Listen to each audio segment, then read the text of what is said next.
Welcome to the Lila Life Show. I am your host, Linda Andrews, and I'm excited to bring you another beautiful episode today. We have Martin Ali Sims. He is a neurosequential sports specialist, sports-based professional and youth development, mental health consultant, founder of the Dope Academy, and coaches for mental health. Welcome to the show. So great to have you, Martin.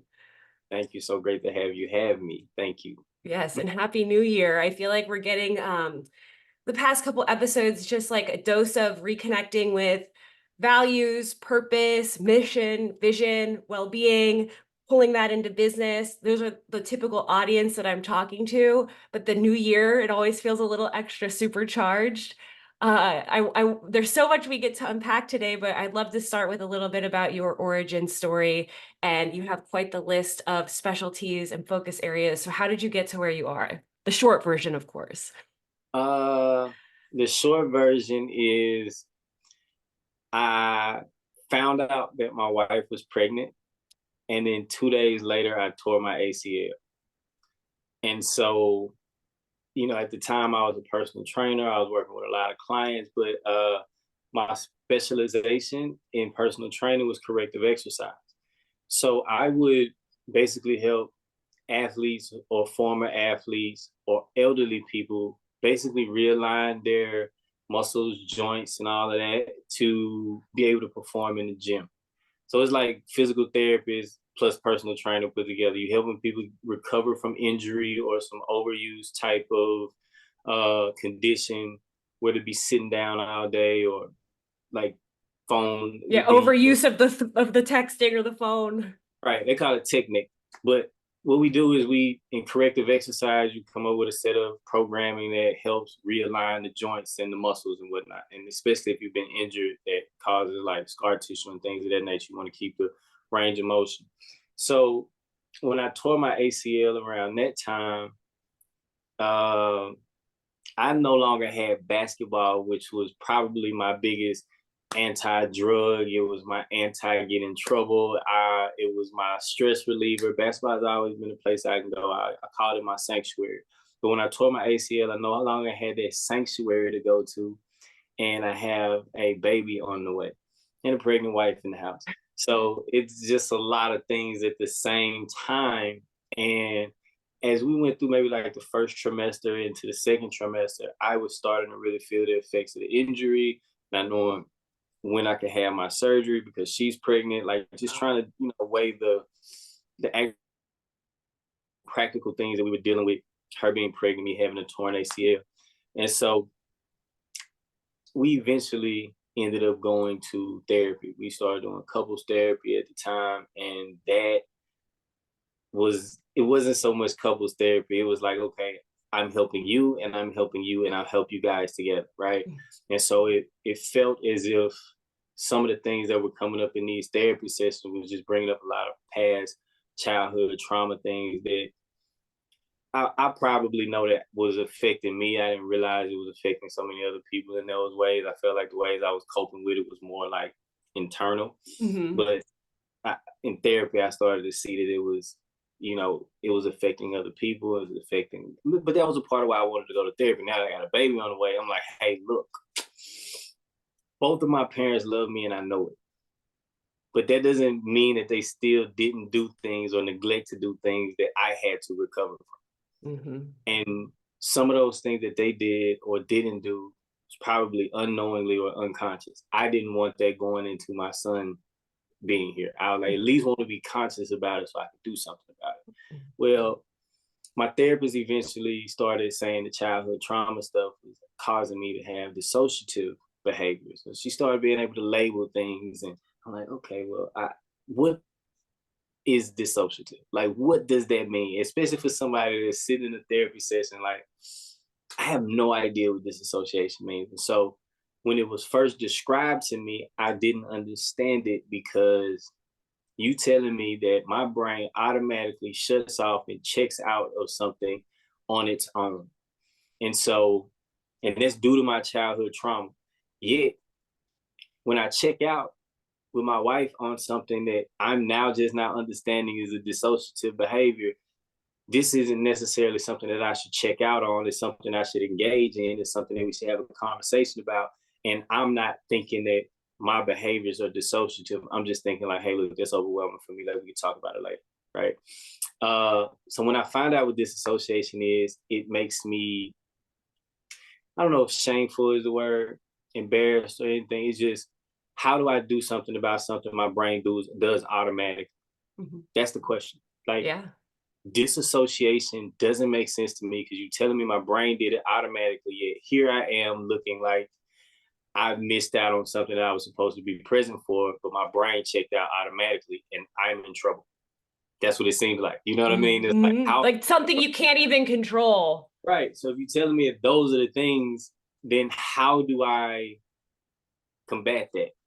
And it troubled me for sessions. And I'm like, what do, so then my therapist said, hey, look, I'm reading this book called The Boy That Was Raised as a Dog, and this doctor knows all about disassociation. He talks about it. It's a neuroscience guy. He deals in childhood trauma. You should read this. Maybe it'll help you understand disassociation better. So I'm like, okay. I just watched the first YouTube on Dr. Bruce Perry, and I think the rest is history because I've been working with him pretty much, not, I wouldn't say ever since I read the book, but literally since I understood his neurosequential model, it helped me understand. Now, I'm gonna bring that back to the correlating part of the corrective exercise. Yeah. Corrective exercise has a formula. You're supposed to inhibit the overactive muscles. Generally, if you have some type of joint, there's an imbalance in it. If there's an imbalance, there's an overactive muscle controlling the joint and an underactive muscle controlling the joint. If it's overactive, this is causing the imbalance. So you have to relax the overactive muscle and then isolate the underactive muscle by itself. The only thing underactive, you have to isolate it and strengthen it in a way that it's the only thing that's doing the work. And then after you do those things, you have to integrate them together. You have to integrate the movement together. So anyway, that formula was the same thing as the neurosequential model, except I was only dealing with muscles, joints, bones, and it wasn't the same words at all, but it was the same principles. And so when I really saw what was going on with uh, this is what's happening in the brain, and this is the sequence that things are happening. And if you have some trauma, what happens is you have some type of overactive reaction. You have a oversensitized reaction to things. And then if you're overly sensitive or overly reactive in a certain type of way, there's other actions or reactions that you could have that aren't developed because you overly respond in this way. Mm-hmm. So you don't get a chance to explore the other ways that you can respond to this stimulus. And so like that made sense to me. So it's like, okay, so if you're treating this trauma, how do you get a chance to relax these overactive reactions that aren't quite happening or happening in the way that you're responding to them because you're responding from the trauma? And so then you can relax those, and then whatever those underactive reactions, the ones that you could use in these situations, how do you strengthen those in the spaces of itself? Right. And then you get to integrate those things into certain actions. You use the overactive things that you've now calmed down and the underactive things that you've now strengthened, and you start moving them into integration. And integration is this big word, and when you're doing these ceremonies or you're doing anything like that, and they always talk about integration, and I'm like, everything just comes back full circle anyway. And so ultimately, that's how, I know that's not the short version, but that's how it connected for me, to where like that was my aha moment, to where I just include all the things like neurosequential model.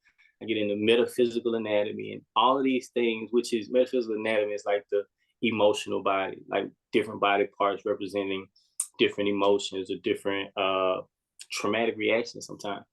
And so all those things come together because I was already studying the body and the movement of the body. And I just know people separate, they think mental health is mental health, and that's separate from physical health. Like the brain isn't a physical organ, and it does not really separate. You actually integrate themselves together. So physical health is mental health, and mental health is physical health, and you cannot separate the two. Everything So is connected. that's my soap. I love it. Yeah. And I'm sure there could have been a much longer version. I have one question. How long was that like beginning of that journey for you ago? My son is 3.5, about 4 years ago. Cool. About 4 years ago, four Wow. years ago. And it's so What's hmm? I was going to say, what symbolism of like the pregnancy opening up all of this too, like your son's birth and yeah. Yeah, so I named him Genesis Oh, beautiful. through that process, because through that process I started to recognize like not only our own traumas, but the traumas of our parents and the transgenerational trauma, so to speak. And so in my research and in my studies of that, understanding that if I do enough traumatic work in my life, he don't have to deal with it. And Mhm. so then he gets to start over. So that's what Genesis is for me, for him. It's like, Beautiful. because I feel like I have to deal with my dad's shit and Oh, my granddad's shit. Like I have to deal with their shit. And if I could process it in this lifetime, like I'm conscious of it. My dad didn't have YouTube until he was in his 40s. I've been having it for a while, so I get a chance to watch people get enlightened, understand that, I know what age I'm in, and I'm an Aquarius, so I know we're in Aquarius age. And so I'm aware that the knowledge that I get, I'm supposed to disperse in some type of way. And you just go from there. So I think overall, like whatever opened it up for me, just it was actually the injury and the baby at the same time, mm-hmm. because I really can't separate the two. Both happened in the same weekend, and so both of those were the openings. And my goodness, it was such an opening. Like somebody said, like the scars where the light gets in, or something like that. Mm-hmm. And absolutely, like that Wow. absolutely was a situation for me. When you were talking about integrative, my understanding of that word, I know you said integration, but integrative to me is everything is connected and it's not just learned, it's lived. And Hmm. that's what's made a lot of sense to me. I'm curious for you, was it just natural living it immediately? Like how was that turnaround time and when were you like, "Oh, I'm starting to really get this." A couple weeks ago. Cool. I'm Wow. to be honest with you, it's been a journey, and my Yeah. fact that it has been a journey. Yeah, I have. I think I made tremendous strides. I think I've done some big things rather quickly, Yeah. grand scheme of things, but there's still been quite the journey, and the journey of milestones, let's say that. So like we're not talking about like a destination or anything, but there's like some definite milestones and some what would I call, like checkpoints, so to speak, where it's like, Mm-hmm. okay, I finally passed that point, but I still see there's more to go. And Mm-hmm. one of the one that just happened a couple weeks ago, I haven't shared this yet, but when I was 14, so here's the real origin story.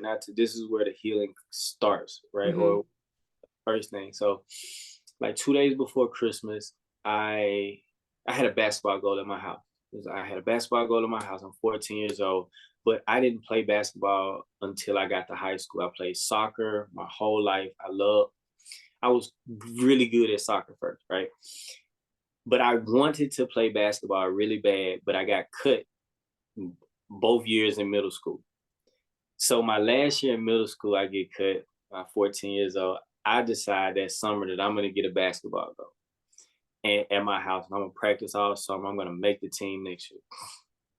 I get this basketball goal and I practice and I practice and I practice. My friends are all over. We all play basketball. And it just so happens that my house had a street light, like one of the city street lights. I had a street light on the street. So I put a basketball goal under there. We could play all day and all night until we just tired and ready to go in. Sun going down doesn't even matter. So here we are. I'm playing basketball that year.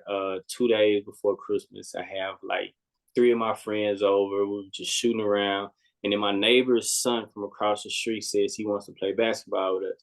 So he's like 33 at the time. And he said, okay, I'm going to go get my brother. So he go in the house to get his brother. And they come outside. So now it's six of us. So I ended up playing on him and the brothers team. And we played 3-on-3. We played 2 games of 3-on-3, and the guy had a heart attack and died at my house while we were playing basketball. Wow. Yeah. And so the journey started at that point, because some of my biggest triggers are Christmas in general. Um, and then the whole situation between someone else's loved one passing at my house meant that my part of the story I cannot remove myself from their tragedy.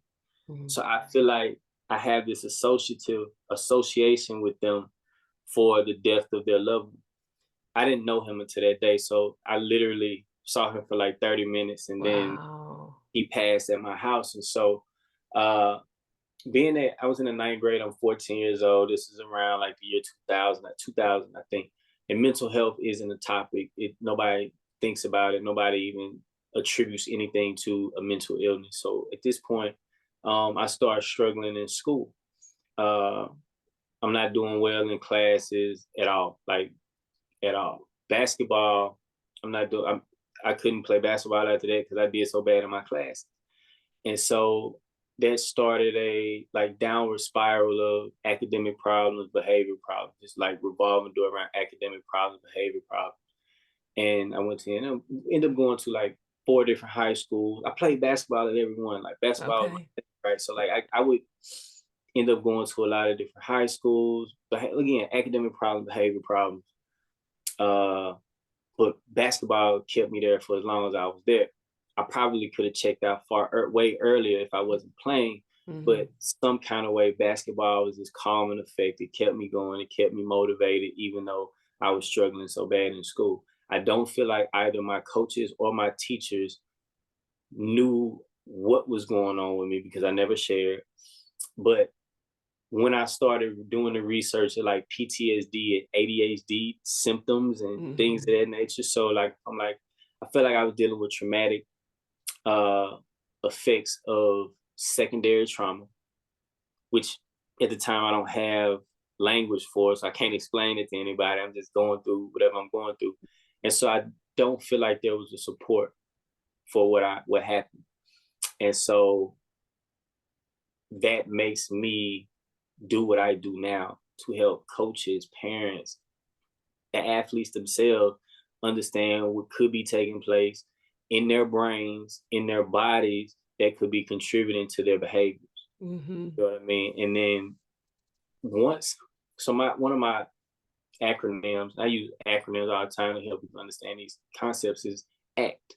And so ACT is awareness, connection, then transformation. Like you need to have some level of awareness. So once my therapist told me about disassociation, then it becomes an awareness. First, it was an awareness that pissed me off. And then once I started doing something with the awareness that pissed me off, I'm like, okay, then I started understanding it a little bit more. That led to the Dr. Perry's book and the Neurosequential Model. And then there was a connection with them. So like it's awareness, connection, and transformation. Once I had a Mhm. connection with Dr. Perry and the Neurosequential Model, then I was able to start changing in myself. But I just told you that took like 4 years. Mhm. Where this past Christmas, I wasn't triggered at all. Wow. I Then don't get me wrong, I've had to really maneuver myself around Christmas because it's pervasive. Mhm. If you don't deal with Christmas, like, and that's a that's a difficult time because people expect you and want you to be happy, merry. It's a season of this, it's a season of that. And And it's literally it feels like now about 10 weeks long. yeah, oh no, Yeah. it starts Halloween. It Yeah. starts, I know when I start seeing it because I'm always like, oh, here we go again. And I know, Yeah. and I hate to say this, but for the last 22, 23 years, I look forward to December 26th. I cannot wait until December 26th. And Mhm. there was years where I wish I could just go to sleep maybe November 30th and wake up January 1 just to Mhm. skip the whole December part because Mhm. of how uh emotionally triggering it is for me. I'll share this about the neurosequential model. One of the reasons why it's so big for me is Mhm. because around December 23rd, I experienced That's the day that happened. I experienced like an intense bout of emotions, like far more than I normally deal with, like at all. And there's nobody I can really explain it to. My wife knows about it and she understands it. She tries to understand it as much as possible, but it's not like she's had that experience. And so I find myself on that day being very, very just super emotional, like hurting, a painful type of emotion Mm-hmm. that I never quite knew what to do with, nor how to handle it, but now I do. So it's getting better. Like the last 2 years have been the best. I want to say the first year after I got into this and understood all of it was the worst. The first year I learned about the first year I had the awareness of, maybe I had the expectation that because I had these awarenesses from a learned perspective and not quite lived. And I'll expound on that lived part that you said. I think the lived part is when you can actually, when you say integrate and integrated part, Mm-hmm. is when your nervous system has relearned Mm-hmm. a different vibration than the one that the trauma caused. Mm-hmm. Because for 23 years, that vibration had been playing, at least if not throughout the year, for sure on the anniversary. Mm-hmm. And so the reason I'm saying this year, maybe last year, was as good as possible, that at least as good as can be today. Maybe next year will be better, but Mm-hmm. as good as can be today is because I've learned over the last couple years on how to reset my nervous system to where they aren't as triggering to my nervous system. Mm-hmm. Because I feel like consciously, in my cortex, in my like thinking brain, it makes sense. But in the limbic part of my brain, in the time that when I was 14 years old, the part of the brain that's mostly developed at that time is not the cortex. It's not the part that rationalizes things. It's more of the emotional part of the brain, Mm-hmm. emotional part that is more developed. So my therapist tells me that the reason you have such intense emotional bouts around the date is because that memory is more lodged in your limbic system than any other part of your system. And at that point in time, you don't have the processing power or the processing capabilities of a 25-year-old at 14. So you're not processing the memories through rational thinking either. You still processing them through the highly emotional part of the brain. And that's why it's so intense. That's why when it comes back, it feels like it just happened, because that's why it's so intense. It feels like it just happened again. It feels like I'm reliving it all over again. And the other things that go with it, what I mean by that is like, he died in my house, but I didn't kill him. Mm-hmm. Right? So that should absolve me of guilt, but it doesn't. You know what I'm saying? So it's like, Mm-hmm. I didn't kill this man, but he's not living, right? Like, so he didn't get a chance to go back to see his 2-year-old. He didn't get a chance to go back to see his wife. His mother was in the house and didn't know what was going on, and we forgot to tell her that the ambulance was outside for your son. There was a lot of different things that start to you still take on with you, and there's nobody to talk to about it. You know what I mean? There's nobody saying, "Oh, I understand what that's like." No, they don't, because that's a rare situation. And so, Absolutely. um, I hate to. I don't say I hate to use it. I need to use it, and I wish it wasn't the case. But when we talk about sexual assault victims or rape victims, when one person says something, someone else says, "Hey, that happened to me too." Mm-hmm. So while there is like this, oh, people don't believe the girl because they don't believe her, or they start throwing all kinds of stuff. But there is a section of people who say, that happened to me too. Generally, when I tell my story, Mm-hmm. there's no one to say, oh, I know what you're saying. Mm. You know what I mean? And so Like like, it's such a rare, like yeah, so rare. Yeah, because I have other situations that I've been through that, like, when I talk about what I've been through, there's a conversation because everybody can just tell you what their story of that was like. It's a little It, more relatable. yeah, more relatable. This one, not so much. And so DeMar Hamlin, the guy that played for the Buffalo Bills that Mhm. had the heart situation on the Yeah. field, that was the first time that I had a visual that I could tell people, like, I experienced that when I was 14, but the guy didn't survive. And Hmm. so, but people now have a visual to go on. So they have something that is relatable, because what you saw when that happened was how the grown men football players on the field reacted to what they saw. And Hmm. that stuck for me, is because I'm like, wow, like, I dealt with that at 14. Like, you're grown men seeing the same thing that I saw, literally looking so distraught over what they just saw on the football field. And he's a millionaire getting paid to just play a game. And they are having the same emotional reaction I had at 14. But again, nobody saw what happened with me. Nobody saw, it wasn't a Monday night football game. It was just that. And the guy had his funeral, and that was it. So that part of the story is why I think every 13, 14, 15-year-old I meet, I'm healing me through them. Mm. Because of what I've learned, I can help them, like, accelerate their journey beyond, like, being in the dark, not knowing where you are. And I think that's what it is. Like, if somebody gives you that awareness, they at least cut a light on. That don't mean you are where you need to go, but at least it lights the way. And so, Hmm.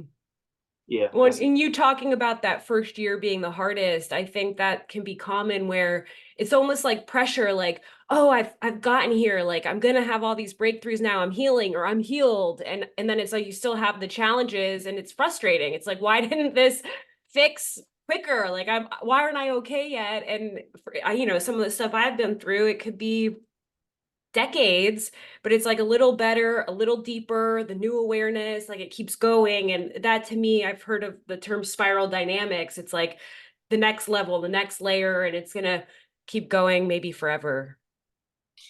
I think the question that pops up when you had those types of experience, or at least it happened for me, Hmm.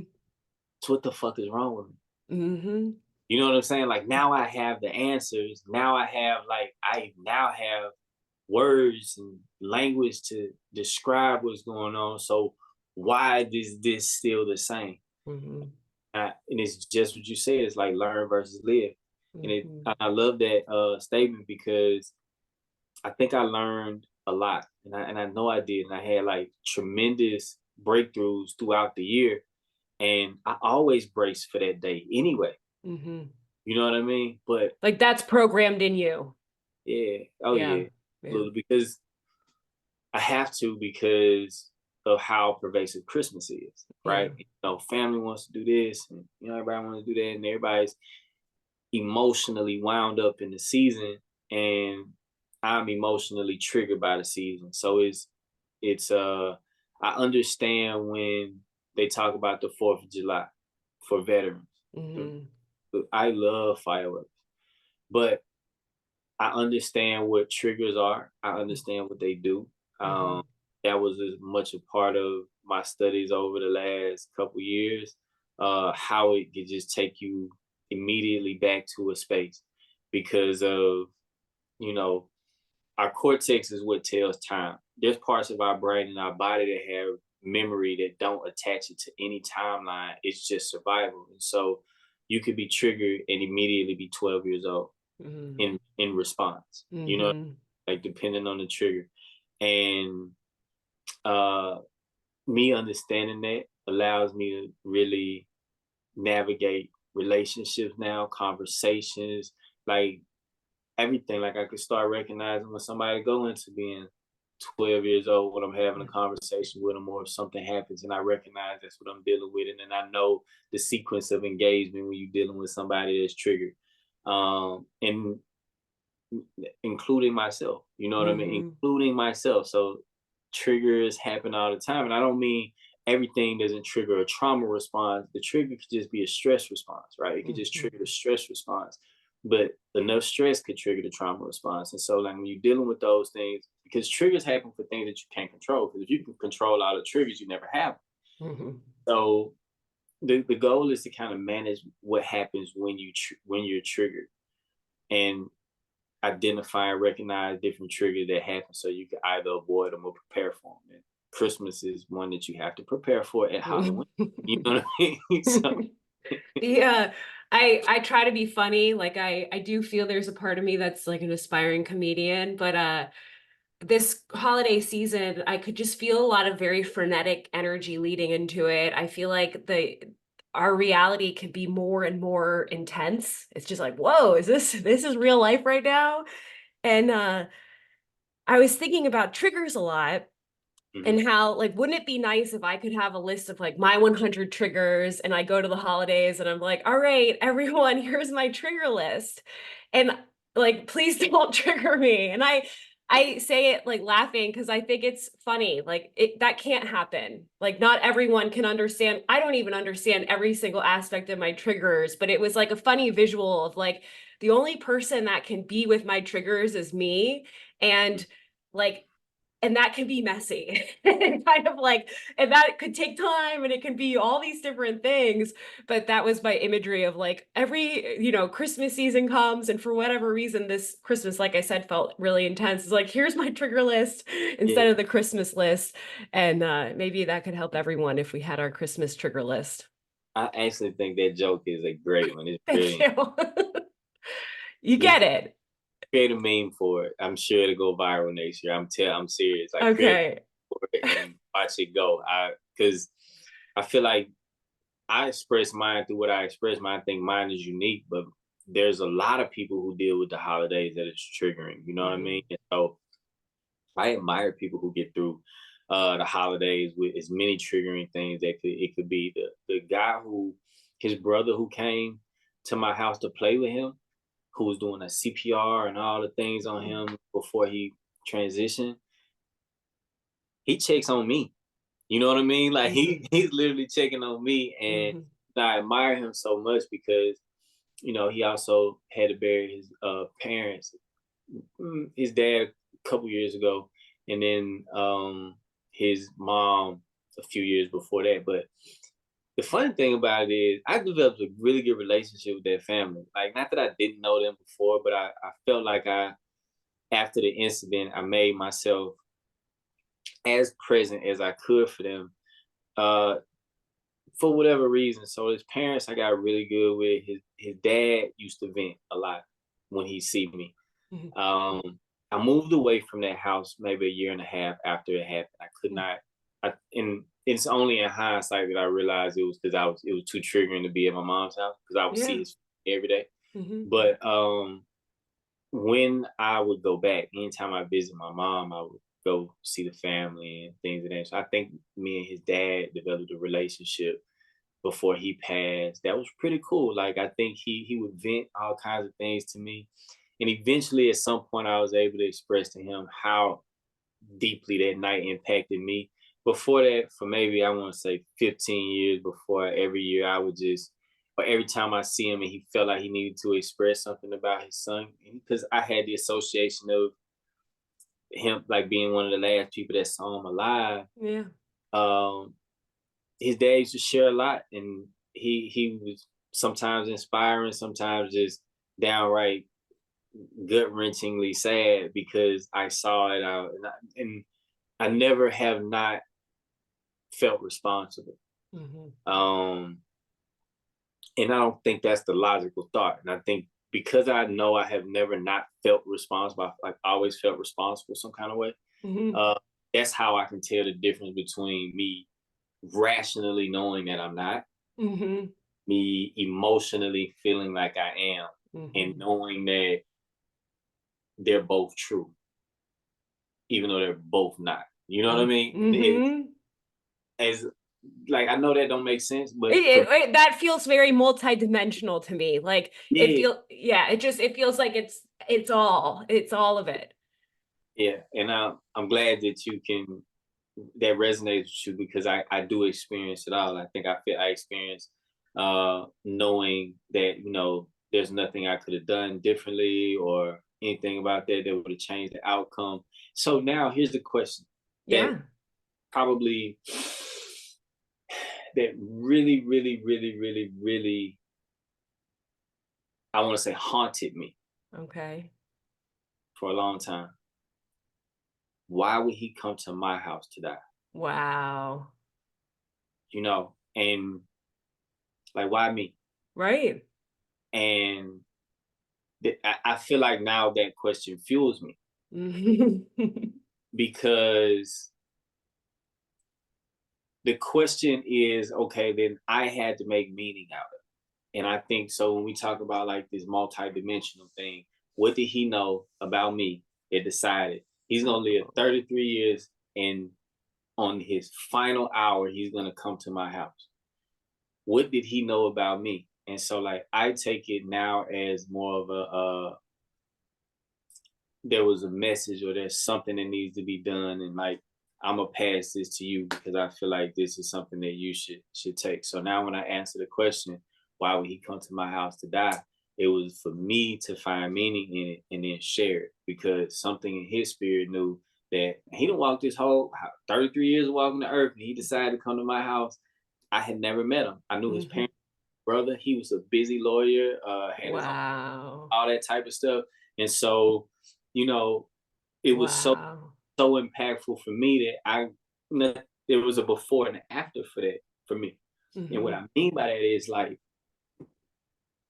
I had certain motivations in life the day before that I no longer had. I had certain beliefs but the day before that I no longer had. Because the reality of death is extremely permanent no matter what you think or believe. Mhm. And so yeah, Period. yeah, period. Yeah. Period.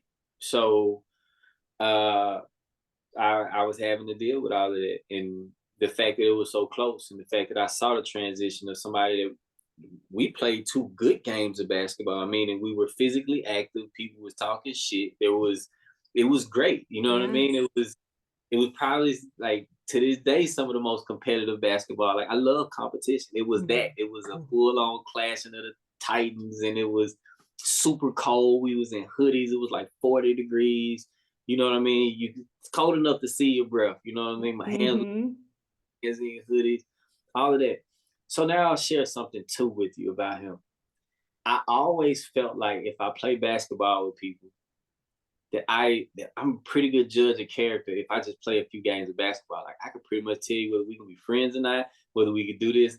I could just see so much in basketball.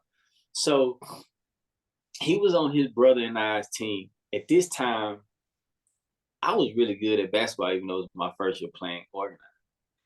And his brother was pretty good too. And so he just was getting rebounds and setting screens and giving us the ball back. That's all he did. He just got the ball, give us the ball back, get in the way, set a screen, give us the ball back. He was such a great teammate. Like I would take him anywhere because I love to shoot, I love to play, and I love anybody that just wants to give me the ball, give me another opportunity. So how many people get a chance to actually meet their guardian angel? Not only meet your Wow. guardian angel, get to play basketball with Mhm. them. And I felt like, to be honest, because my friends won the first game, and then we won the second game, and then we took a break, and we never made it to the third game. So I feel like, you can't end in a tie. Like no matter Right. what the, you Right. know what I mean? Like, why would you do that? Like, One more example of life's comedy and tragedy. right? But so if you ever heard of like what they call like story branding or something of that nature, where how do movies get you hooked to where you watch 2 hours of a movie within like the first 2 to 3 minutes of the movie, Mhm. where they create story loops in your head to where like if they say something that opens up a story loop, your brain needs to close it. So since we ended this situation in a tie, I've had a story loop for in my entire life that cannot close because you're supposed to break a tie. You're supposed to break a tie. I don't care what nobody say like that. I don't understand soccer or hockey or anything. if you're not doing a shootout at the end to figure out who won this game, what was the point of leaving 1-1? You know what I mean? Like, so In swimming, we would have a race off. see, Like you know, time trial. If you tie, you go back and have a time trial. you get it. Yeah. This is what I'm saying. So like, yeah. Which So in swimming at 1/100th, the tie is also quite rare. yes, no, Not but as rare as this situation. yeah, no, but but even in like in no basketball games and in ties, it Yeah. doesn't like no Period. Yeah. Yeah.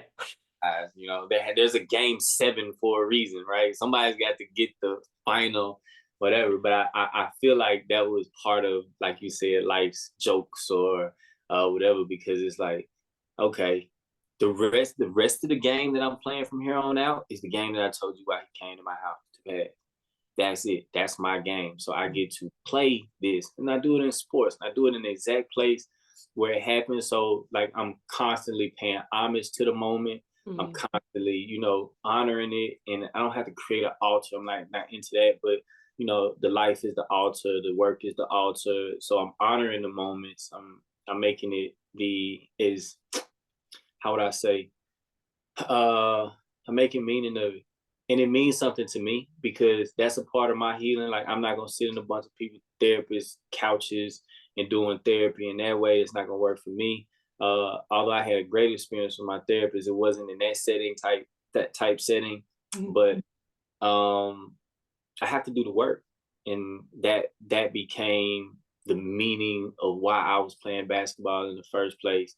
And I felt like the ACL was the next meaning to let me know that you're not playing basketball just to play basketball. Because I'm really good at basketball and I really love it and I really like to play it and I really like to compete. And that was all the way until I tore my ACL. And I feel like the ACL was like God saying, like, okay, now it's time for you to do something else and use the sport as just a catalyst for the things that you really are here for. And it's no longer sports. I didn't listen to God to let you know. I went to play football after that, playing football, and I tore my other ACL doing that. And I felt like the joke was, I wasn't telling you to stop playing basketball to play football. So,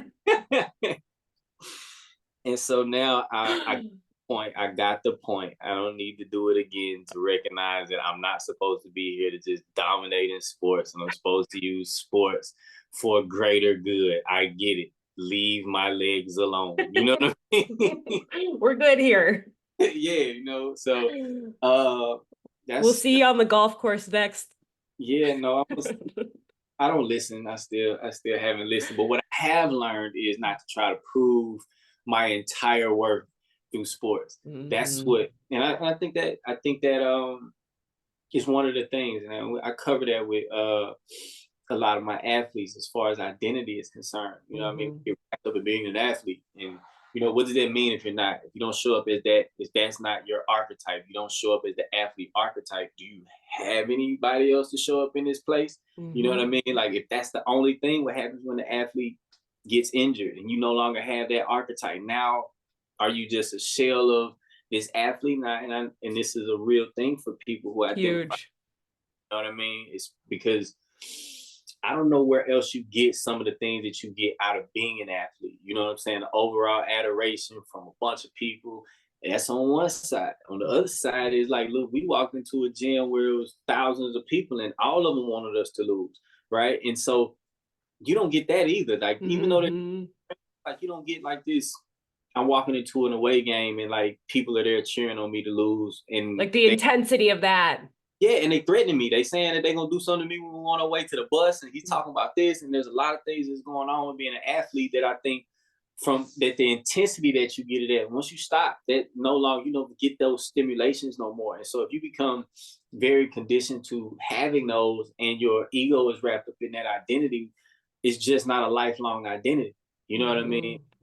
It can be, but not at the extent that it is for young men or young men and women who get in it for some of those reasons. But everybody don't get into sports for some of those reasons. Some people are in the sports for much less than what we think is the glamorous thing. It's far more people that play sports or former athletes than for the glamorous things, because there's some sports that don't get no glamour. Nobody's in there watching except the parents, you know. Right. But at the same time, when you're in sports and it's just the parents there, sometimes that's the only time people get their parents to cheer for them. Sometimes, and on the flip side, sometimes it's their parents are the most toxic people in the world. Like, you know, trying to get you to be the best, trying to beat your time by 2 point hundredths of a second, and it's too much. You know what I mean? And so like, there's balances to it, and by no means is sports a perfect methodology for mental health, but being that you can get in the pool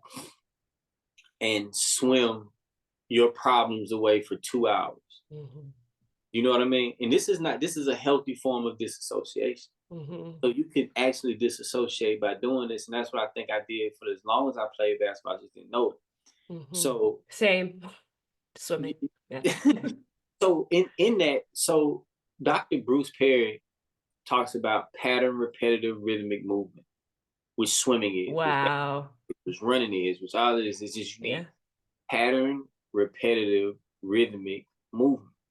And so if you add water to that, then you have another effect of calming the nervous system, regulating the nervous system and the brain, to where when you get out of there, you get out of the pool, you're refreshed and you have a way clearer mind, even if you got to go back into some shit. You know what I mean? Even if you get out of there and like, oh shit, I got to go back into this. It's fine. You're at a much higher state of being able to perceive, being able to, you know, deal with whatever is going on. And by all means, until like you out of the situation, that becomes the way that you get through it. You know, just to go to practice every day and have a routine of regular regulation. You got to regulate regularly. And if you're on a sports team, you must regulate regularly, because you got to go do laps, you got to go do warm-ups, you got to go do this pattern repetitive. Do your lift. Regardless, the whole sports environment is about pattern repetitive rhythmic movement. Now, if sports was the end-all be-all cure, you wouldn't have so many athletes who had mental health issues. So it by itself, pattern repetitive rhythmic movement by itself doesn't really absolve you of mental health issues, but it helps. So that's really interesting, the pattern repetitive movement and just your journey connecting back to movement and the overuse and the underuse of the muscles, and then tying that to the trauma response.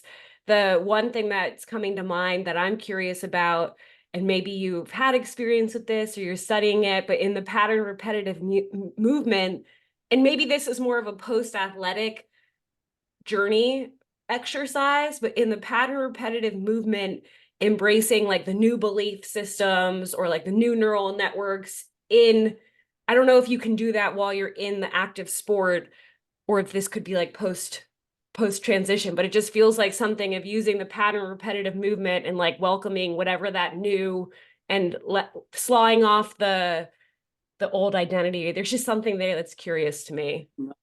Absolutely think so. I think the pattern repetitive. So when we say repetitive, okay, we could say that is in like we're doing a set of weights. Say reps. That's what reps is. Would you consider walking? Yes, absolutely. Like I was thinking of walking. Yes, absolutely. So you could do these things and actually integrate a lot of the mental concepts into physical movements of pattern repetitive rhythmic movement. I'll give you an example. I have my athletes or my clients do an exercise. They'll come up with a 10-word affirmation. I give them a template. They'll come up with a 12-word affirmation. I'll give them a template. They'll come up with a 20-word affirmation. I'll give them a template. Okay. So the vast majority of my exercises, you have to do 10 rep, 12 rep, or 20 rep exercises. We just don't count them. You say your affirmation. Okay. So like if you get to doing a bicep curl and we're talking about something that you say, I am, and you tell me all the things that you want to be known as or want to be seen as, and you're having to rep these out. You're not only saying it mentally in your head, you're physically anchoring those into growing muscles and cells, which means like if you add muscle while we're doing these exercises over the course of time, those muscles and new cells that were created out of this pattern repetitive rhythmic movement are now embedded in the new muscle mass that you grew. And Is it adding to that, like the amount of water that's a part of your blood and like the energetics of the water in your blood going into that, that's what I'm picturing. I when I go into the ocean, I imagine that all my cells are having a refresh of the DNA, and it's like the water and the cells and the mantra, and it's just a really beautiful, it feels a little kooky, but I'm like pulling from the sun in the water, and it just feels so supercharged. That's what that reminds me of. And then you're talking about that with the cells and the muscles. It's like the whole next level of that. And definitely? talk about like who you're becoming and like your new being, if you're infusing that with that, that's quite powerful. Absolutely, absolutely, and that's it. That's what we do. I'm trying to. I call them board affirmations because I give them. They have a B, which is who you are. The I am affirmations. Mm-hmm. Do I will, which is objective. Uh, Mm-hmm. then there is the resilience affirmation, the excellence affirmation, and then the definite purpose affirmation. So these are board affirmations that they got to do during reps or when they're bored. You got to give one of these affirmations. And yeah, I feel like that is one of the ways that you can integrate pattern, repetitive, rhythmic movement and couple that with affirmations. And you can anchor these new thoughts and feelings into these movements. And because you have to do this challenging, because I think it's challenging to recite affirmations. It's not the easiest thing in the world. You can do it 1 or 2 days, but to make a habit of it, I think it's very challenging. Mm-hmm. And especially when you wrote the affirmation down versus when it's time for you to recite it and you don't feel that way. You Mm-hmm. know what I mean? Like, oh, I'm Mm-hmm. feel weak. And you know what I mean? And so it's feel like this contradictory thing. You feel stupid for saying it, and then Yeah, you do it anymore. you're And faking. yeah. And so what I like to do, that's why I like to incorporate it into exercises, especially with me being a trainer, because if you show up, you're gonna be with me anyway, and you're gonna do those reps and you're gonna say this and you're going to struggle. You're going to struggle. I'm gonna give you a weight. When you get to the end of that 10 word affirmation, you're gonna have to push that shit out. You're gonna have to, you know what I mean? And Mm-hmm. I feel like that's what it is. It's the resistance that builds the strength. And so in essence, we'll take what happened to us and make us better. That's And the transmutation. that's what I'm here for. That's why he came to my house. What I Right? Yeah. know what I mean? That's where I'm at this point. It's like, and Yeah. so when you just said what you said about being in the ocean, when you talked about the transformation, what I saw at that point was the alchemist, if you've ever read it. So right then, Santiago is talking to the moon. I mean, talking to the sun, talking to the wind, talking to the desert. That's where I'm always at anytime I'm at the ocean or I'm at these places where all these forces are happening and I'm asking them to work with me for whatever it is and I'm, you know what I'm saying, doing and helping me process whatever it is I'm processing. But it's that total connection to the elements. It Is all. yeah, the soul of the universe, so to speak. And I feel like that is why I like working with the brain because everybody has one, and this is where no matter what your color, creed, beliefs, and stuff are, I can tell you where those things resided in the brain. I know exactly which part of the brain it resides in. That doesn't develop before your brainstem develops. Trust me, like how you react and respond and are triggered to, that is far more embedded in you than your actual belief. And so yeah, so I can bypass a lot of things that people, think they believe or, think they understand why they believe a certain belief. And I'm like, well, according to the brain facts, this is true because you want it to be true because you're conditioned for it to be true, but it's not necessarily true and it doesn't have to be. And it could be a totally different truth if you had a different experience coming up. So like I'm allowing people to have whatever beliefs that they have because it's based on their not just their conditioning, but their upbringing and their experiences and Those all of that. specific experiences. Yeah, and if they don't have any exposure to anything else, then they can't reach those thoughts until they are exposed to them, and they got to go through their cognitive dissonance. They got to accept it or they don't, and all that. Hmm. So I lead people to their journeys, and I feel like everybody's journey will lead them to where they're supposed to go. And people that's supposed to go the way that they're supposed to go, they'll stay on their journey, and people get off of them. What I try to do is make sure anybody that cross my journey, we make them better, or me better, or both of us better, or I'm just gonna go around. You know what I'm saying? There's so many gems. I know we're coming to time. One thing I just want to highlight, we started talking about some of your journey and parents, and I think we're similar ages. I believe deeply that our parents all have done the best job they could have in that exact moment. And I think this is like a beautiful thing to illustrate because that can happen and other things can still happen that like could be causing the child duress independent of what the parents ever wanted. And I don't know, I've gone through this in my own life where it's like I'm processing all the things that I've gone through. My parents did the best that they could. It's not to guilt and shame the parents. You're now a parent, you're doing this ancestral healing for your kid. It's just so interesting how I guess it's just the family line and just bringing that it's everything that we've talked about today. There feels like a very strong, like sacred and reverence to what we've discussed. It's been very beautiful that I just wanted to spotlight that. And also, you have a few different products and services. I can spotlight them if that's okay. Yeah, sure. Okay.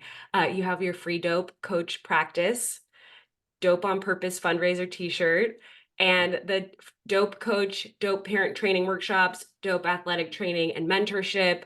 I just feel like you're such an expert and master, and I can only imagine where this like exponential rocket ship is taking you. That's what it feels like to me, especially some of the shifts that you've recently gone through.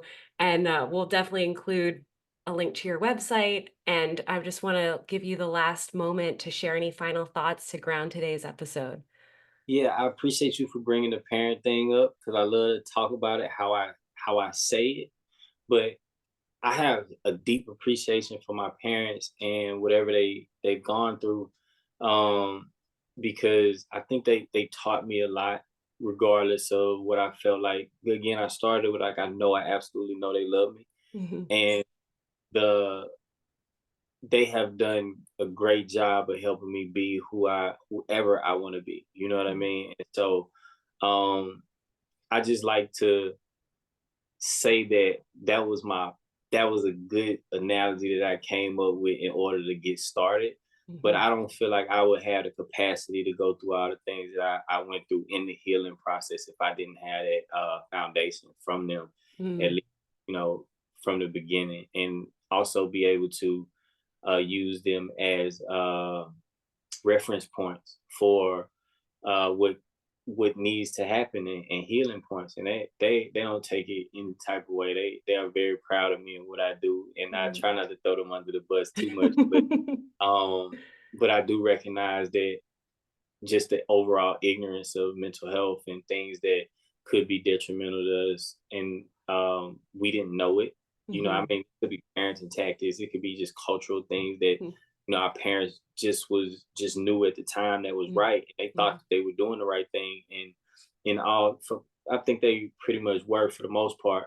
But once I realized what the effects were of Mhm. certain, then I'm like, okay, like I'm not doing that, right? And Mhm. it's no knock to what they did or whatever. It's just, I got YouTube now, and I research some effects, and I watch some things, and It's like you're setting your standards. yeah, and they're based in knowledge, they're based in research, and Mhm. uh yeah, I don't have no shade towards them, and I think Right. that And like time, like we know, like you said, we know a lot more now than we did yeah, ever. yeah, I don't, I did want to elaborate on that because I do sometimes talk about it in the way that I talk about it, like, but I try to make sure the trauma, because I do talk a lot about childhood trauma, and there's a Mhm. lot of abuse and there's a lot of neglect in that. Mhm. And so I didn't have those big things from my parents, so to speak, right? And Mhm.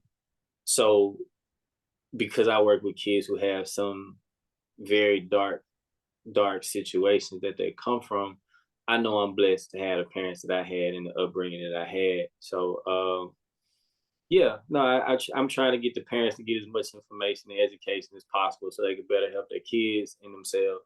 And Well, I and think, that's a huge part, I think, for parents when they haven't done the work and then they're seeing issues with their kids for the first time. And it's like that, their own activation through some of those instances with their kids that can bring up a lot. And it's interesting how all this comes to the surface on what timeline. And it's like we don't get to know when the next layer, next thing's gonna pop up. It's like the whack-a-mole. It's like, really, we're doing this right now? What? oh yes, absolutely. You know, and we take those things that we do when we do them, and just when it comes along, we have to handle it there. And I think I think that's the beauty of life, honestly. Like that's one of the beauties of life, and the fact that the guy was only 33 years old, and I'm 37 now. I'll be 38 this month. But it's funny I didn't say this, but when I turned 33 was when I had the hardest trigger, Mhm. because I that's when I realized I felt like I wasn't. I think I felt guilty for being 33 in a very irrational way, very emotional way. When that birthday was coming up, I was triggered for that birthday before, like how I'm usually triggered around Christmas, but I never been triggered around my birthday before or after that time. But Mhm. it was such a reminder of the December trigger that that was the year I felt like I had to get help. And maybe 6 months later was the whole pregnancy ACL thing. Wow. Wow. 33 was very Wow. transformative for me because I couldn't get away from it. And I, Nipsey Hussle, he died at 33 the same year. We was the same age. Mhm. And Kobe died the last day before I turned 34. So like the entire year was like sudden early death Mhm. and meaning behind it. Yeah. So when I say my first year going through that whole thing was like the most difficult one. It was like, but it also led me to the I think the knowledge that it take me through, and I think I'm good as far as like that situation is concerned. It's Mhm. taken over 2 decades, but um what I learned in those 2 decades I can share. And there's no telling how far that goes. There's no telling who that touches or who that helps. And I'd be okay if I don't know until the next lifetime how far it goes. Like if I find out the next time, I'm like, damn, I did all that. Like we was Yes. able to do that, cool, yeah. But now I don't know. It's like, yeah, let it happen, and let it go as far as it can go. So that's where I'm at. Thank you so much for having Thank me. you, Martin. Wow, a lot of gems here. We'd love to have you back and unpack some more. And this was really supportive. So thank you, and everyone listening. I hope you got what you needed, and we'll see you next time on the Lila Life Show.